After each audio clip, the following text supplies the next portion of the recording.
थर्रा जाता है एक साधक की उपासना पे। बिल्कुल सच्ची बात हृदय में बैठा लो तो बादशाह बन जाओगे।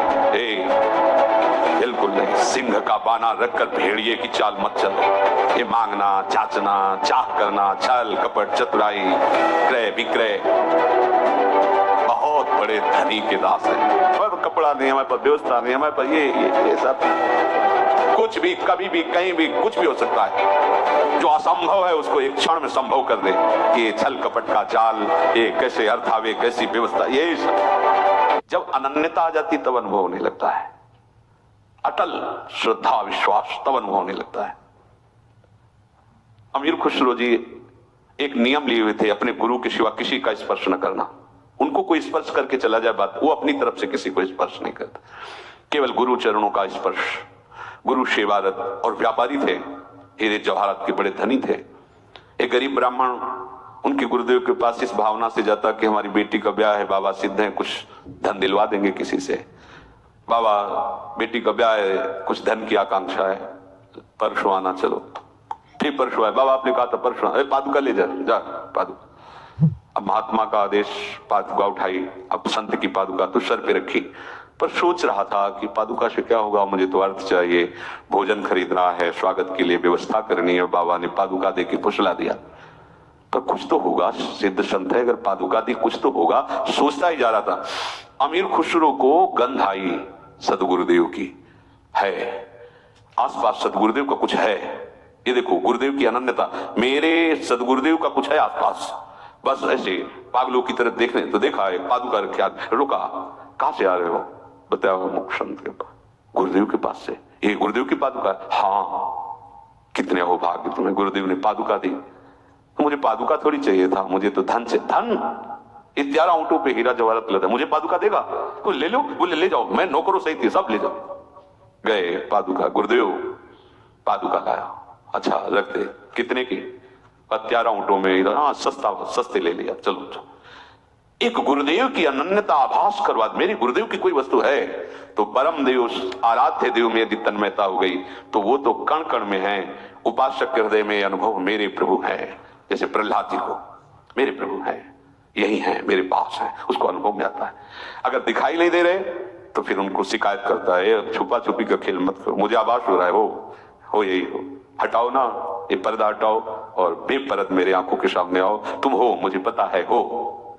दूसरा, मेरे प्रभु सर्व सामर्थ्यशाली हैं, ये उसको हर क्षण रहता है। इसीलिए वो ये मांगना, जांचना, चाह करना, छल कपट, चतुराई, क्रय विक्रय बहुत बड़े धनी के दास हैं। बहुत, आप जानते नहीं, वेद नहीं जानते तो आप क्या जानोगे? हमारे स्वामी की महिमा को सही पूछो तो स्वामी भी पूर्ण रूप से नहीं जानते हैं। हमारे स्वामी की महिमा अगाध और अनंत है, इसलिए स्वामी भी नहीं जानते हैं, इतनी अपार महिमा उनकी है। ऐसे स्वामी का आप दासत्व स्वीकार करके भजन कर रहे हैं, फिर आप में अगर विषय धन्यता, भागवतिक धन्यता अलग चीज है, विषय धन्यता, और कपड़ा नहीं हमारे पास, व्यवस्था नहीं हमारे पास, ये सब घटिया बातें उसके हृदय में रहती है, जिसने इस महान प्रभु का दासत्व स्वीकार नहीं किया, केवल नाटक कर रहा है। ऐसे सर्व समर्थ स्वामी का दासत्व, उसको पता है कि प्रभु हमारे सर्व सामर्थ्यशाली, कर तुम अकर तुम मान्यता कर तुम, कुछ भी कभी भी कहीं भी कुछ भी हो सकता है। जो असंभव है उसको एक क्षण में संभव कर दे, मेरा स्वामी ऐसा है। इससे क्या होगा? अन्य भरोसा, अन्य आशा, अन्य बल एक सेकंड में खत्म, क्योंकि जान गया ना सर्व सामर्थ्यशाली मेरा प्रीतम है, उसके गर्भ में वो घूमता रहता है। उसी दिन बाहरी आश्रय, भरोसा, आशा, ये छल कपट का जाल, ये कैसे अर्थ आवे, कैसी व्यवस्था, ये सब आप अच्छे से समझो। जब एक उपासक अपनी सच्ची उपासना में लगता है तो देवराज इंद्र घबरा जाते हैं, त्रिभुवन थर्रा जाता है एक साधक की उपासना पे। फिर आप इतने साधक उपासना कर रहे हो, आपको सोचना पड़े भोग के लिए, आपको सोचना पड़े व्यवस्था के लिए, तो आप कहां हो? सोचो आप कहां हो? एक तपस्वी, एक उपासना में रत उपासक जब हिल जाता है त्रिभुवन, आप हो क्या? आप हरि के दास हो, महामहिम त्रिभुवनपति, अखिल ब्रह्मांडों के मायाधीश के सेवक हो, तुम समझते क्या हो? ये घटिया बात नहीं रहनी चाहिए। नहीं, बिल्कुल सच्ची बात हृदय में बैठा लो तो बादशाह बन जाओगे। बिल्कुल नहीं। सिंह का बाना रखकर भेड़िए की चाल मत चलो, नहीं, बिल्कुल नहीं। प्राण निकल जाए, स्वामी के दासत्व पर फर्क नहीं पड़ना चाहिए। आप किनके दास हो, विषय दास हो, ईश्वरी दास हो या हरिदास हो? हरिदास हो तो फिर साफ विषय ईश्वर तुम्हारे चरणों में लुटता घूमेगा। तुम समझो अपने को कौन हो, तुम हरि के हो।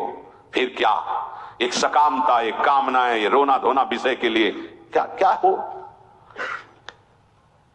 अपने प्रभु की सर्व सामर्थ्यता का उसे ज्ञान हो जाता है, मेरे मालिक कैसे हैं।